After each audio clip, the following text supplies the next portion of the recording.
juntos abrirmos a Santa Palavra no Evangelho de Mateus.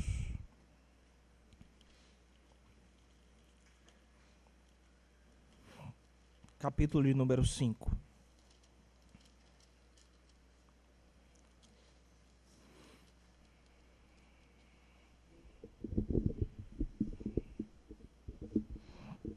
Evangelho de Mateus, capítulo de número 5. A partir do versículo 1.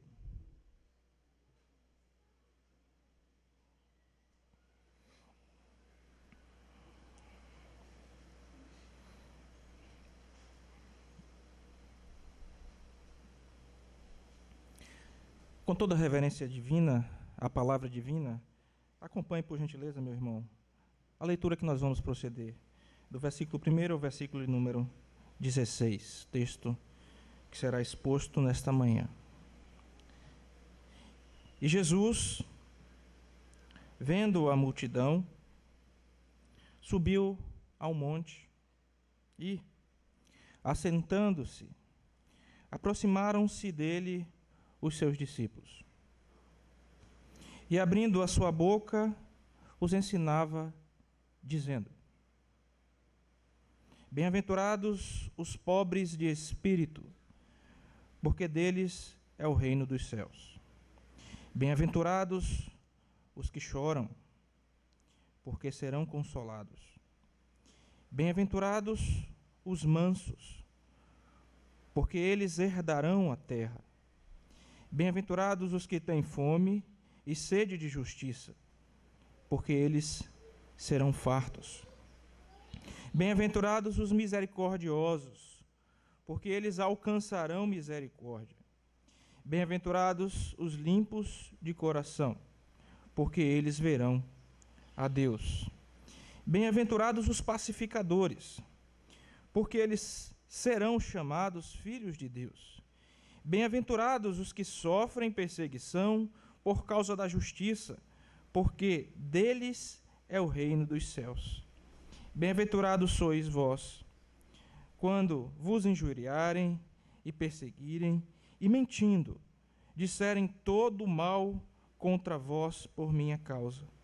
Exultai e alegrai-vos, porque é grande o vosso galardão nos céus, porque assim perseguiram os profetas que foram antes de vós. Vós sois o sal da terra. Se o sal se for insípido, com que há de salgar? Para nada mais presta, senão para se lançar fora e ser pisado pelos homens. Vós sois a luz do mundo.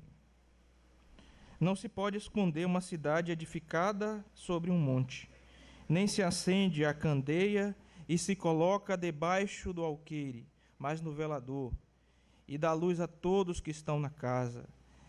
Assim resplandeça a vossa luz diante dos homens, para que vejam as vossas boas obras e glorifiquem a vosso Pai que estás nos céus. Feche os seus olhos, por gentileza, vamos orar. Deus Santo, nós louvamos o Teu nome, Senhor, porque Tu nos reúnes, ó Deus, neste dia separado por Ti mesmo, para que a Tua igreja, comprada, redimida no sangue do Senhor Jesus, esteja reunida, Senhor, para cumprir o propósito pelo qual o Senhor nos criou, que é adorarmos e gozarmos, ó Deus, da Tua santa e bendita presença, Senhor. Nosso coração, nesta hora tão sublime do culto ao Senhor, se alegra, porque sabemos que o Senhor tem nos alimentado com a Tua palavra, Senhor. Nós somos carentes, necessitados. Nós precisamos, ó Deus, todos nós precisamos da instrução, do ensino, da direção que vem da tua parte.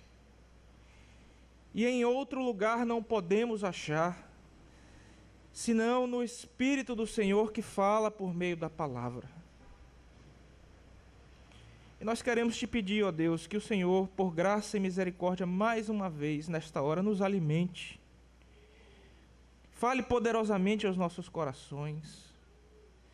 Que o Senhor mesmo seja glorificado por meio da exposição da tua palavra.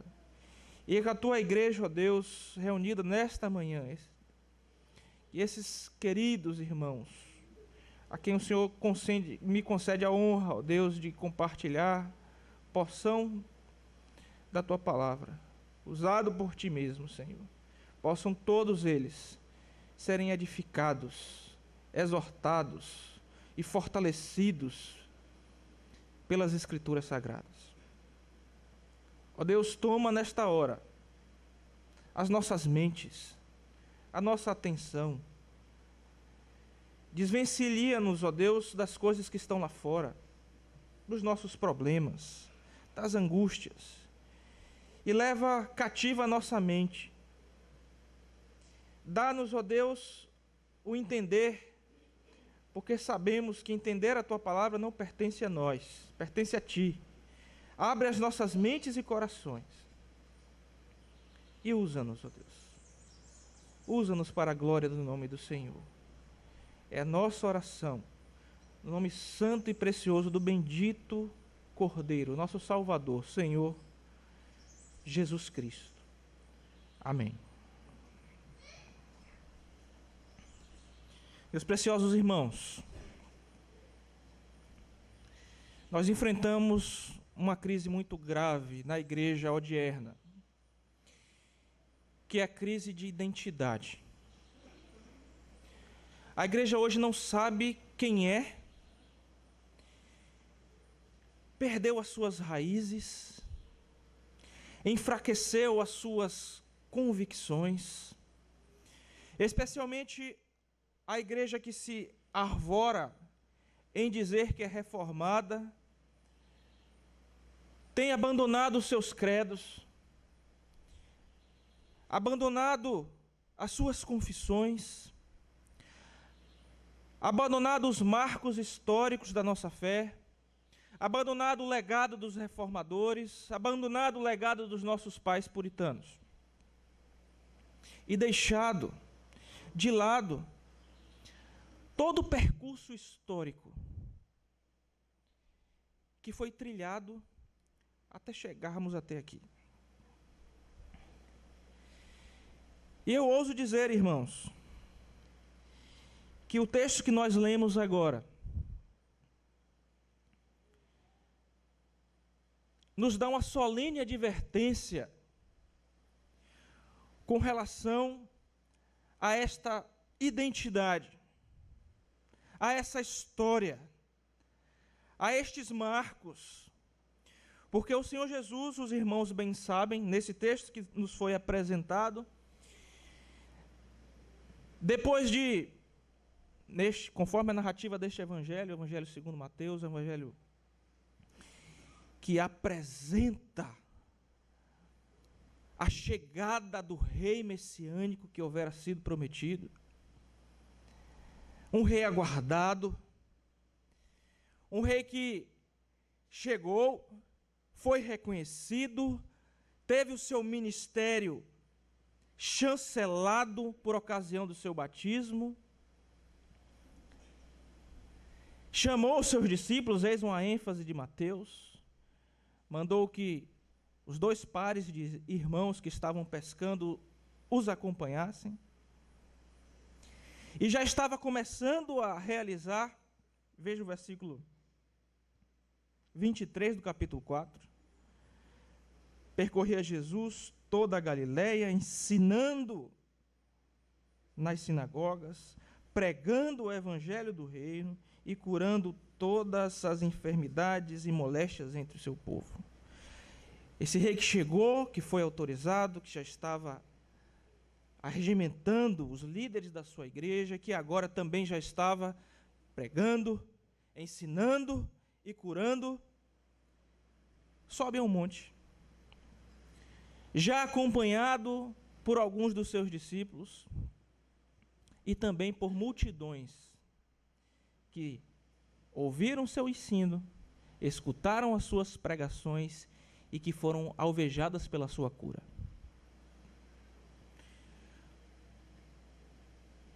O Evangelho, nos capítulos anteriores, o Evangelho de Mateus, diz que a fama do Senhor Jesus já havia se espalhado pela Judeia, Galileia, ao ponto também de estender-se às nações próximas ao povo de Deus. Então,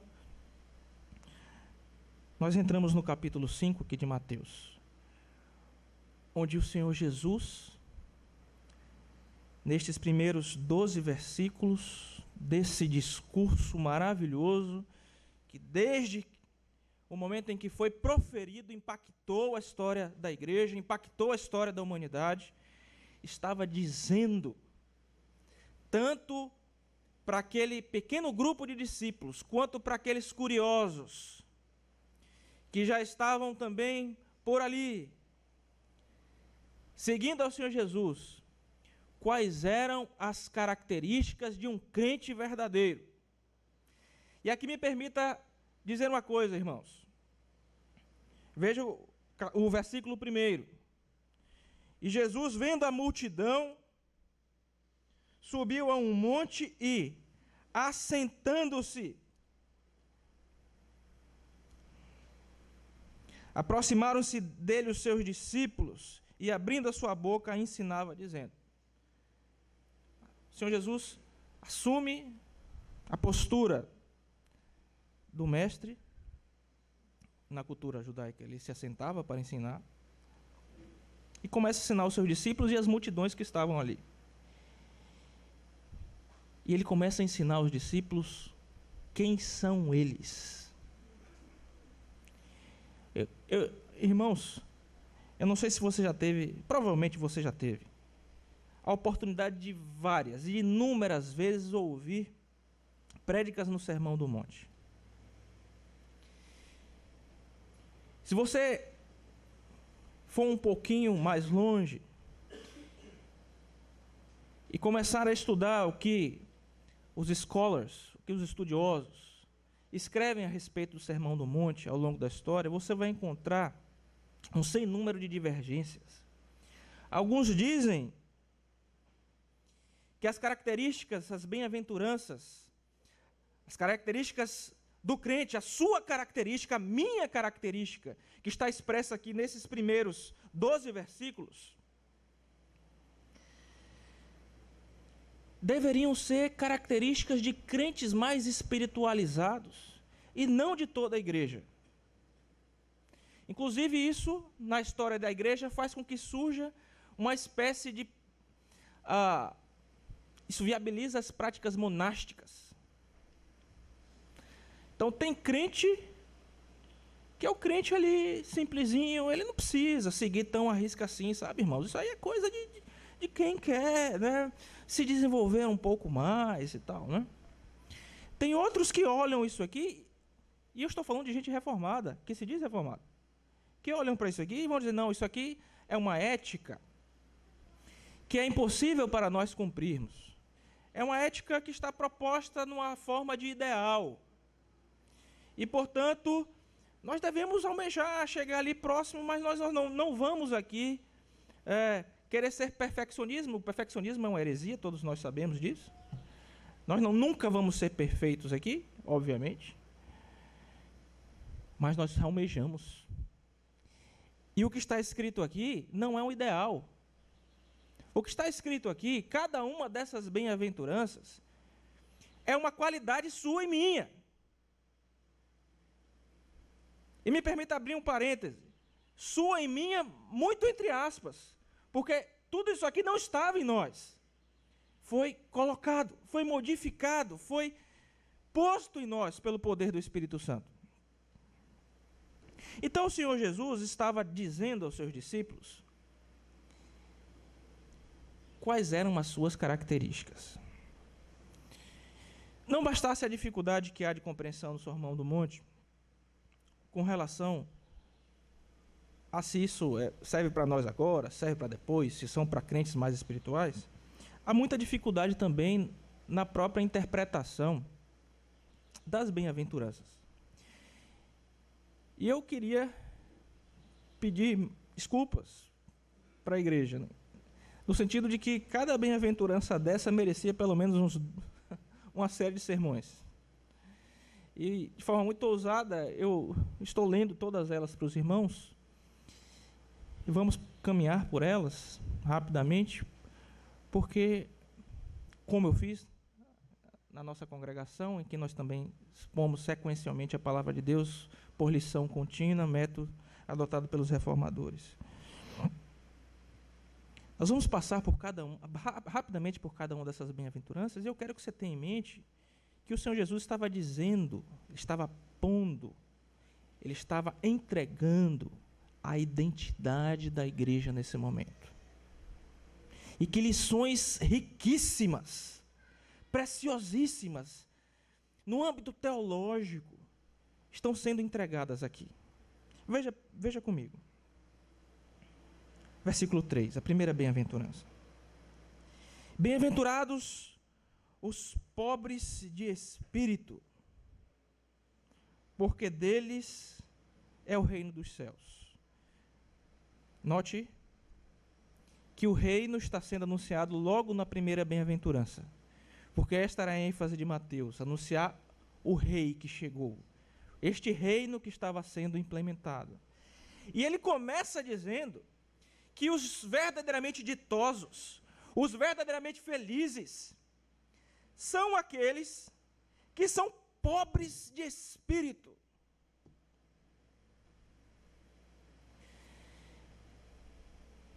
Quem são os pobres de espírito, irmãos? Se você for pesquisar isso em alguns livros, você vai achar muita coisa sendo dita. Mas os pobres de espírito são aqueles que tiveram os seus olhos abertos pelo Espírito Santo de Deus e perceberam a sua miséria, o seu pecado, a sua depravação.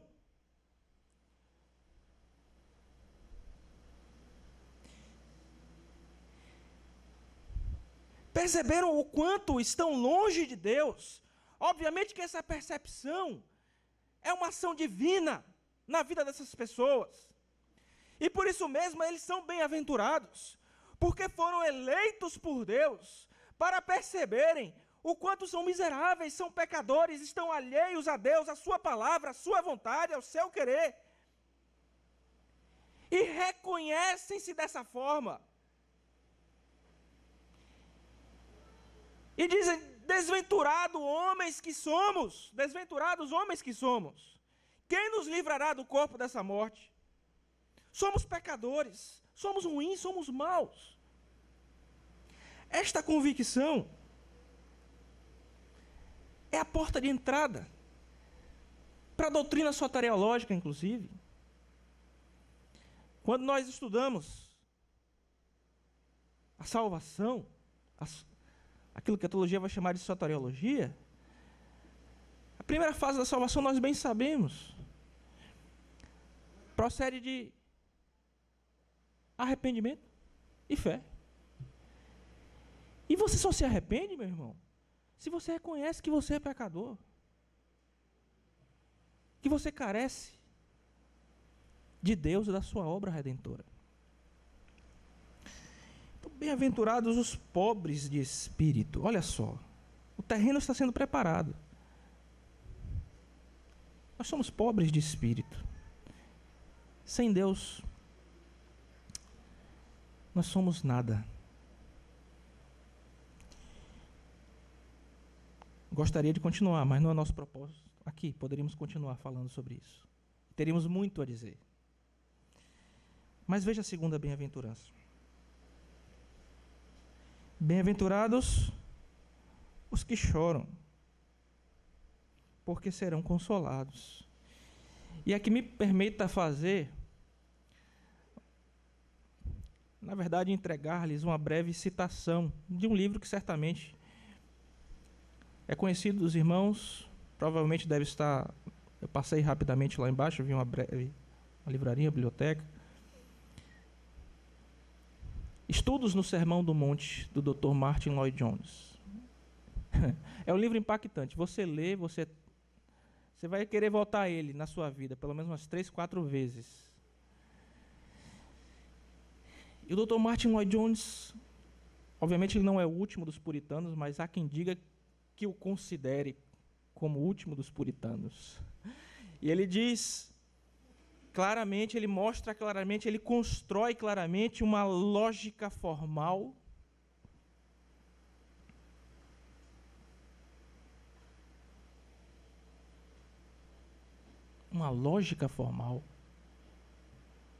a respeito das bem-aventuranças.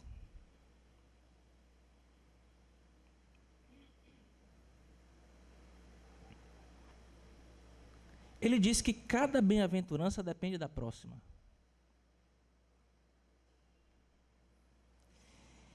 Portanto, uma vez que eu reconheço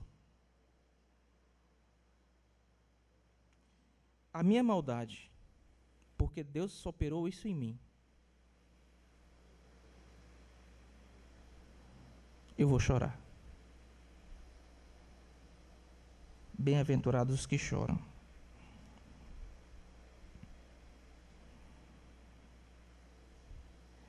Por que esse choro? E muitas vezes você vai ler sobre as bem-aventuranças, você vai ver, não, presbítero Jonan foi demitido lá do trabalho dele. Não é profecia não, irmão, a gente não é dessa linha não, né? Então, presbítero Jonan, então ele está chorando, coitado. Então ele vai ser consolado. É isso que a palavra está ensinando, irmãos? Não é. Bem-aventurado aquele que chora por causa da podridão do seu coração. Este haverá de ser consolado. E assim como a primeira bem-aventurança, a segunda bem-aventurança necessitou da primeira, a terceira vai necessitar da segunda e da primeira. Bem-aventurados os mansos, porque herdarão a terra. E aqui é outra coisa, ser manso não é ser leniente, ser manso não é entrar em nenhuma espécie de discussão, não é?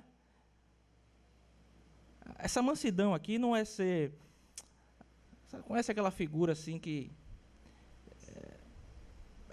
a gente olha e percebe, ela é pacífica e confunde isso com mansidão. Não, vai ter um momento aqui para falar sobre ser pacífico, que também não é isso.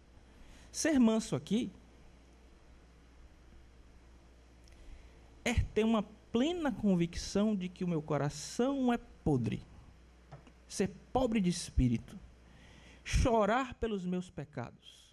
Isso me conduzir a olhar para o meu irmão e para o meu próximo e tratar com ele de forma mansa, porque eu sou tão mau, e tão pecador, e tão ruim, e preciso chorar pelos meus pecados, de tal forma, quanto ele precisa também. Eu não tenho nada mais, nem nada menos do que ele. Nós todos somos nivelados pela graça de Deus. Então, que atitude devo ter eu para com o próximo, a não ser manso, uma vez que eu estou na mesmíssima situação que ele?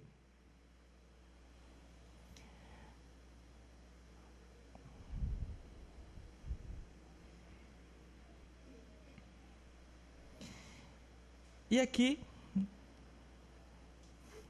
há uma espécie de virada nas bem-aventuranças, onde nós chegamos a uma espécie de ápice. Pense as 3 primeiras bem-aventuranças como degraus ao lado deste púlpito. Então você sobe os 3 primeiros degraus. Você chega em um momento em que vai haver uma mudança, que é esta 4ª bem-aventurança, versículo 6 da sua Bíblia, que diz: bem-aventurados os que têm fome e sede de justiça, porque eles serão fartos.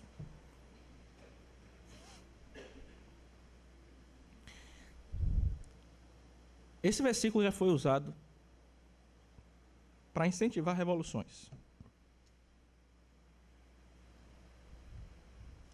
Eu tenho fome e sede de justiça. Então, a Bíblia, está vendo? Eu vou lá para a manifestação, né? Eu vou lá para fazer, né? Vou para a rua, quebrar não sei o quê. Vamos lá, lutar contra o governo. Vamos lá fazer tal coisa. Né? É isso que o versículo está dizendo? É essa fome de justiça, é a justiça da ONU. É envolver-se, né, com... Não é isso, irmãos. Não é isso que está sendo dito aqui.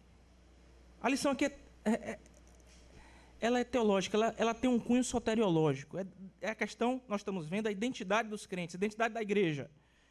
Então, fome e sede de justiça, em primeiro lugar, está atrelado às 3 primeiras bem-aventuranças. Eu sou pobre de espírito, eu choro por causa disso, eu lamento, e eu me torno manso com o meu próximo. E eu tenho fome de mudar esse meu coração ruim. Eu não quero ser assim como eu sou. Pastor Daniel orou aqui pedindo perdão pelo mau uso que nós fazemos dos meios de graça.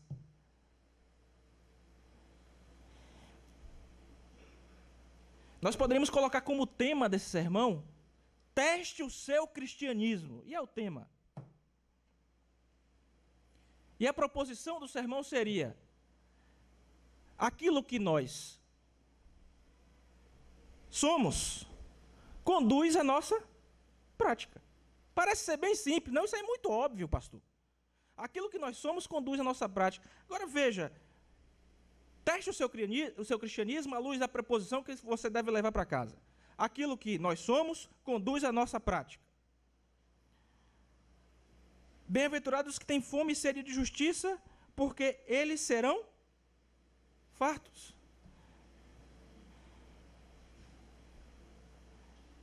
Então, em primeiro lugar, esta convicção, naqueles que foram alvejados pela graça de Deus, pela salvação do Senhor, vai gerar a fome de mudar, o desejo de lutar contra esse pecado, de se apropriar dos meios de graça, da comunhão da igreja, da participação nos sacramentos, do uso dos dons espirituais, da vida de santificação, e obviamente aponta para uma realidade maior, para a nossa justiça real, que é Cristo. Nós não falamos de Cristo nas outras bem-aventuranças porque deixamos para falar no final.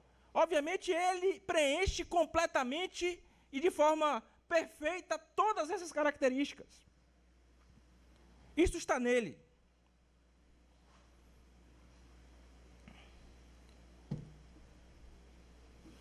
Então eu tenho fome e sede de justiça porque eu quero mudar essa situação.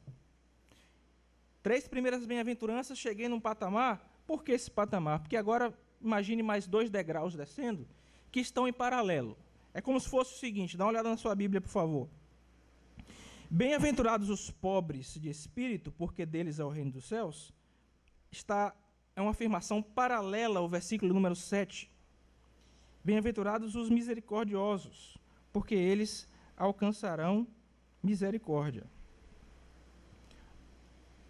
A ideia é o versículo 6 como um divisor, falando sobre a santidade. E aqui, mostrando já os efeitos da graça operando em nós, porque eu só tenho como ser misericordioso, meu irmão, se eu for pobre de espírito.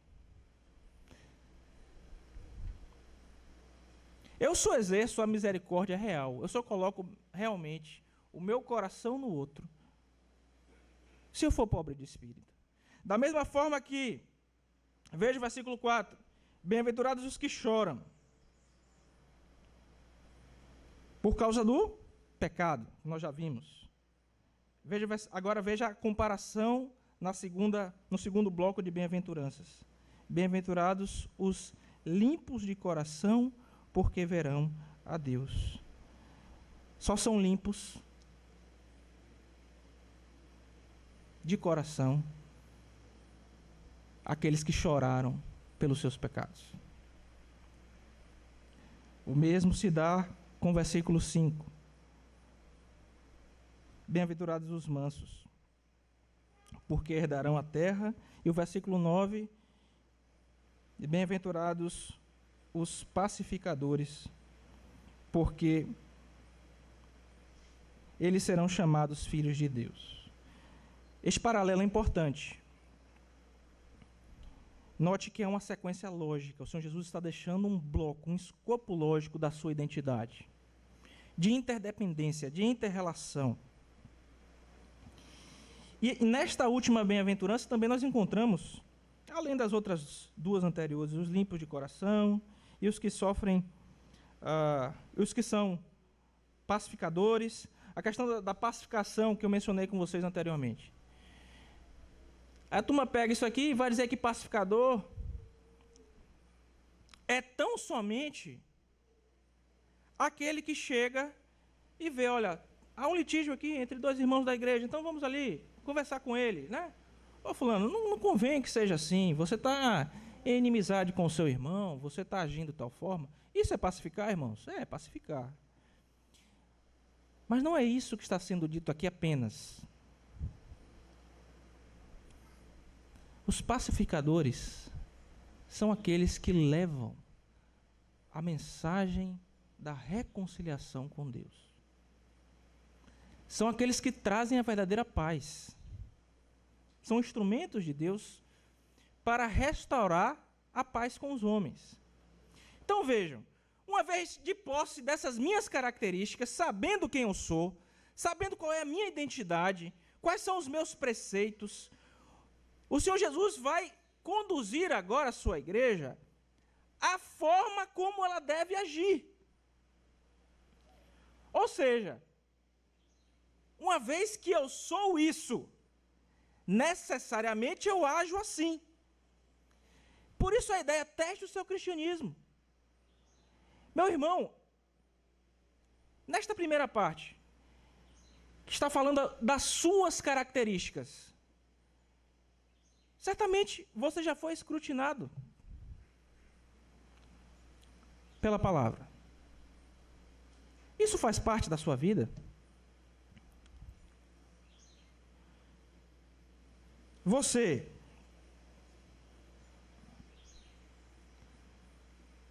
reconhece-se pobre de espírito, chora pelos seus pecados, age de forma mansa com o seu próximo, porque é tão pecador quanto ele.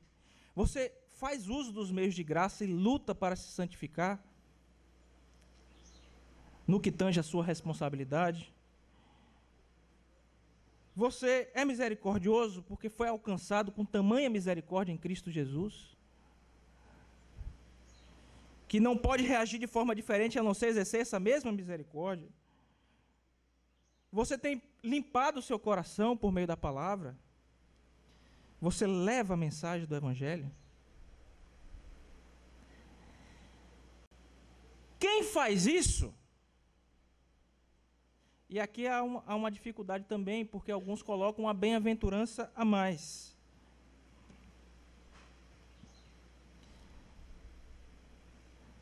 Veja o versículo 10 e o versículo 11, está falando sobre a mesma coisa.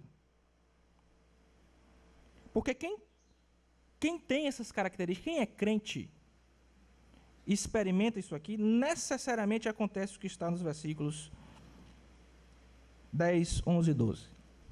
Acompanhe comigo a leitura, por favor. Bem-aventurados que sofrem perseguição por causa da justiça, porque deles é o reino dos céus. Note que a primeira bem-aventurança começa com reino dos céus. E a última bem-aventurança, que está no versículo de número 10, termina com o reino dos céus. O restante, o versículo 11 e 12, são continuações da última bem-aventurança e de todo o contexto. Veja o versículo 11. Bem-aventurados sois vós quando vos injuriarem e vos perseguirem, e mentindo disserem todo o mal contra vós por minha causa. Exultai e alegrai-vos, porque é grande o vosso galardão nos céus, porque assim perseguiram os profetas que foram antes de vós. Então, meu irmão, se você tem sido perseguido porque você é crente, vamos colocar nos termos daquilo que estamos dizendo. Se você é perseguido por causa da sua identidade de cristão, se você é perseguido porque você é firme, porque você é crente, porque você não negocia princípios, porque você é crente de verdade, você é bem-aventurado. Você é bem-aventurado. Alegre-se, é grande o seu galardão nos céus, porque da mesma sorte perseguiram os profetas antes de vós. Eis a sua identidade. E uma vez de posse do que você é, o Senhor Jesus começa a ensinar aqui como a igreja deve andar. Isso é óbvio. Então, se isso aqui faz parte da sua vida, você vai andar assim. A consequência vai ser essa. Nós dissemos aqui, aquilo que nós somos é demonstrado por aquilo que nós fazemos. Veja o versículo 13. Onde, deixando de entregar a ideia da identidade somente, o Senhor Jesus já começa a desenvolver uma praxis da igreja. Vós sois o sal da terra. E se o sal for insípido, como que se há de salgar? Para nada mais presta, senão para se lançar fora e ser pisado pelos homens. Vós sois a luz do mundo. Não se pode esconder uma cidade edificada sobre um monte, nem se acende a candeia e se coloca debaixo do alqueire, mas no velador, e dá luz a todos que estão na casa. Assim, resplandeça a vossa luz diante dos homens, para que vejam as vossas boas obras e glorifiquem a vosso Pai que está nos céus. Portanto, de posse dos conceitos daquilo que eram, os discípulos deveriam exercer a sua influência na sociedade de uma determinada forma, e você também. E o Senhor Jesus compara a igreja aqui a duas coisas. Isso é um texto muito conhecido e muito simples. Podemos também falar muito sobre ele, mas muito simples. Se quisermos explicar de forma rápida, também conseguimos. Nós somos o sal da terra. Se você olhar isso pelo aspecto negativo, primeiro que o grego aqui diz, vocês, e somente vocês, são o sal da terra. Isso faz toda a diferença. Vocês, e somente vocês, são o sal da terra. A tarefa de salgar não foi entregue para mais ninguém. Só quem tem as características necessárias que nós acabamos de ver nas bem-aventuranças, só quem possui esta identidade é capaz de salgar. Eles, os crentes, e tão somente eles, são o sal da terra.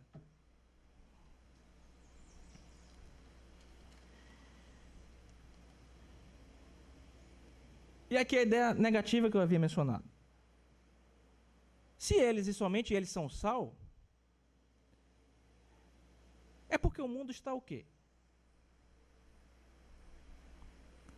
E aí vem aquela ilustração que a gente conhece bem, né? Todo mundo usa, da carne podre. O mundo como uma podridão. E o sal ali como que para tentar preservar um pouquinho. Dá uma sobrevida. E é justamente isso que a Bíblia fala. A nossa presença aqui salga. O problema é, meu irmão, que se você estiver testando o seu cristianismo agora à luz da palavra, à luz das bem-aventuranças, é que você, quando é confrontado pelo que você é e pelo que você deve fazer, a resposta deve ser positiva. E em tom solene, rígido, forte, o Senhor Jesus diz: se o sal for insípido, como há de salgar? Não presta mais para nada.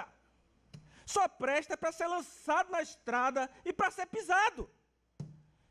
E a igreja, meus irmãos, entre aspas, tem se tornado insípida. Não salga mais nada. Não faz diferença mais nenhuma. Vivem como crentes agentes secretos.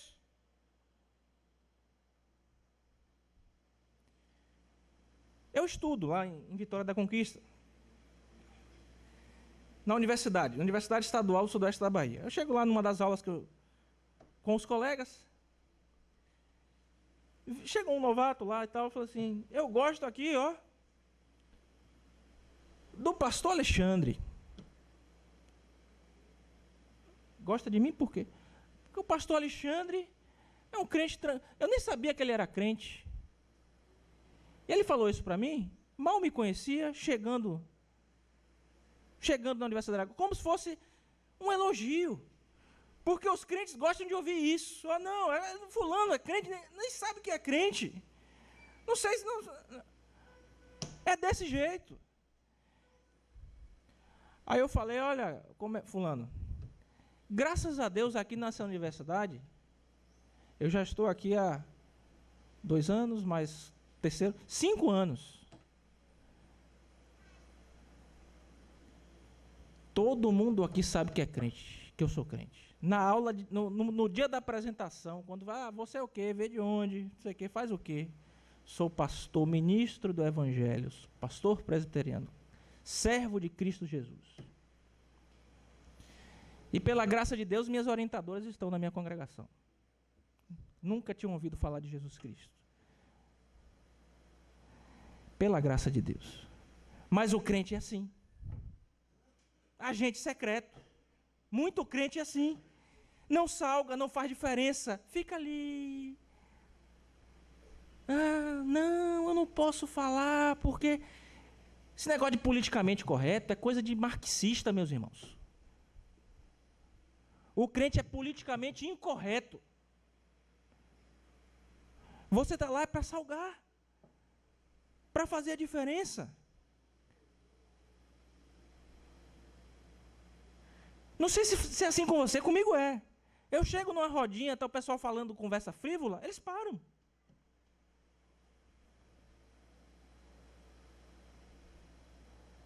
Antigamente era assim também, por que deixou de ser? Ou você vai chegar na rodinha que está aquela... e não vai salgar, não faz diferença, eles continuam a falar do mesmo jeito, por quê? É porque você não faz o seu papel. Se o sal vier a se tornar insípido, ele não serve para nada. Tem uma frase de minha sogra que é chocante, eu gosto sempre de citar. Minha esposa está ali, está ali. É membro da igreja presbiteriana a vida toda. Ela fala assim: para fingir que é crente, é melhor você ir logo atrás do trio elétrico.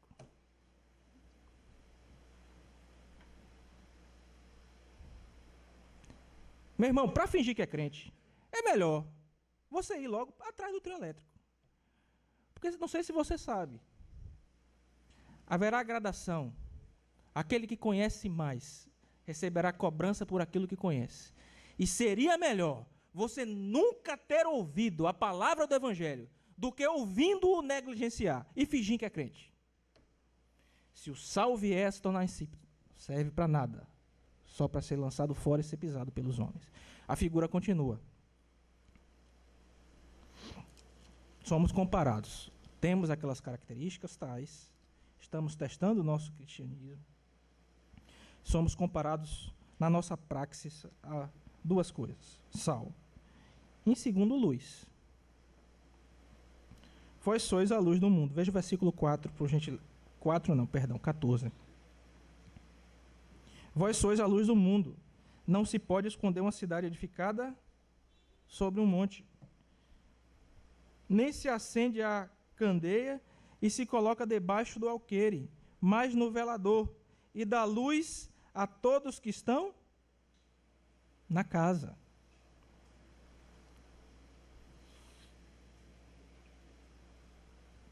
A outra figura é a figura da luz. E se fizermos um caminho parecido, e olharmos o aspecto negativo dessa proposição, só há necessidade de luz quando se está escuro, né? O mundo precisa de luz porque ele está em trevas. E mais uma vez, a mesma preposição grega colocada aqui, o pronome. Você, e somente você é luz. Se você, meu irmão, deixa de iluminar, a coisa fica no escuro. Obviamente que nós não somos luz por nós mesmos. Nós somos que refletores. Interessante que o Senhor Jesus constrói uma teologia a respeito disso. Ele fala, eu sou, o quê? A luz do mundo. Em João ele identifica-se como a luz do mundo. E aqui ele está dizendo que nós somos a luz do mundo. Mas por que somos? Por que, irmãos? Porque estamos nele. Porque aquelas características lá estão em nós. E como prova de que aquelas características estão em nós, nós agimos e vivemos dessa forma, vivemos como luz. Porque não se pode pegar uma candeia e colocar debaixo de um alqueire. O alqueire é um local, um objeto onde se guarda frutas. A ideia é pegar uma lâmpada e tapar a lâmpada. É para isso que serve a lâmpada? A luz? Não. É para ser colocada no alto. E fazer o quê? Iluminar. A ideia é a mesma. A ideia é a mesma, meus irmãos. A nossa ação na sociedade. A nossa vida enquanto crentes. E queria dizer para você que nós influenciamos em tudo. Em tudo.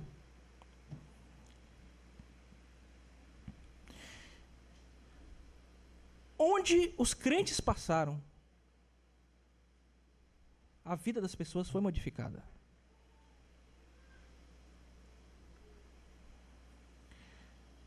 Se você vai para o aspecto secular, também. Lembram da Reforma Protestante? Quando a Reforma chegou, eclodiu, pela providência de Deus, a prensa de Gutenberg havia sido construída naquele mesmo ano. Os escritos de Lutero começaram a circular. A coisa vai ganhando forma. A reforma acontece. Lutero percebe que na Alemanha as pessoas não sabiam ler, constrói escolas ao lado das igrejas, ensina as pessoas a lerem, porque eles não sabiam ler. E o alemão que se fala na Alemanha é o alemão de Lutero. O francês que se fala na França é o francês de Calvino. E na França, houve a noite de São Bartolomeu, onde os calvinistas todos foram mortos, os hugonotes. Mas vamos tomar aqui a Alemanha, de Lutero. O princípio da reforma, de uma certa ênfase humanística, que não era ruim, era boa, era o seguinte: pesquise. Olha os crentes fazendo diferença. Leia. Não se contente apenas com o que o seu mestre ensina da Bíblia. Vá você mesmo e estude a Bíblia. Isso para a área acadêmica. Não se contente com os comentaristas de Platão. Vá ler a República. Vá ler você, vá aos originais. Pesquise. Trabalhe para a glória de Deus. Nós vamos ver o último versículo falar sobre isso. Qual foi o impacto disso na sociedade? Tremendo. Veja os países reformados como se desenvolveram. Todas as grandes universidades da Europa são, tirando Coimbra, que se acabou, né, porque era com a Contra-Reforma, surgiu o Conselho de Trento, e eles falaram, não, né, não pode descer a influência da Reforma. Né? Criam a ordem dos jesuítas para não deixar a coisa descer. Né? E veja o que aconteceu nos países em que os crentes não estavam lá. Eram os países católicos. Só pode estudar isso, só pode estudar aquilo. É o Ratio Studiorum. Era um método de ensino presbítero jornal, que falava assim, só são esses livros. Pesquisa? Nada de pesquisa. Veja a diferença. Onde o crente chega, o crente faz diferença. Ele traz conhecimento de Deus. Ele traz liberdade. Ele traz vida na sociedade que impacta, que modifica, que ilumina.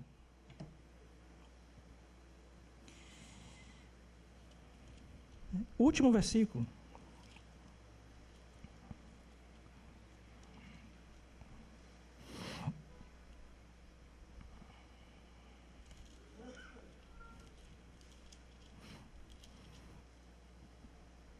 Veja por gentileza, meu irmão. Versículo 16. Assim, resplandeça o quê? O que o Senhor Jesus está ensinando? A vossa luz diante dos homens, para que vejam as vossas boas obras e glorifiquem a vosso Pai que está nos céus. Veja como que está tudo aqui, né? Ele vai continuar, o Sermão do Monte não acabou. Ele continua a falar, mas em germe, né? Então a teologia toda aqui, aquilo que estava no antigo, aqui. Veja, ande dessa forma, salgue, ilumine. Você não anda assim por você mesmo. Eu sou a luz e eu reflito a minha luz em você. E porque eu reflito a minha luz em você, você tem essas determinadas características e você faz diferença. E você é crente. Então, minha oração nesta manhã é que hoje à tarde você possa voltar esse texto na sua casa, na sua devocional em casa. Neste dia que não te pertence, pertence a Deus, para as obras da piedade, da consagração, da devoção. Você medite cada uma dessas características. Avalie a sua prática à luz disso que o Senhor. E que você continue a viver de forma mais e mais aprimorada, tendo fome e sede de justiça, o versículo 6, que é uma mudança ali. Para que você glorifique a Deus com todo o seu caminhar. Que Deus tenha misericórdia de nós e aplique a sua palavra aos nossos corações.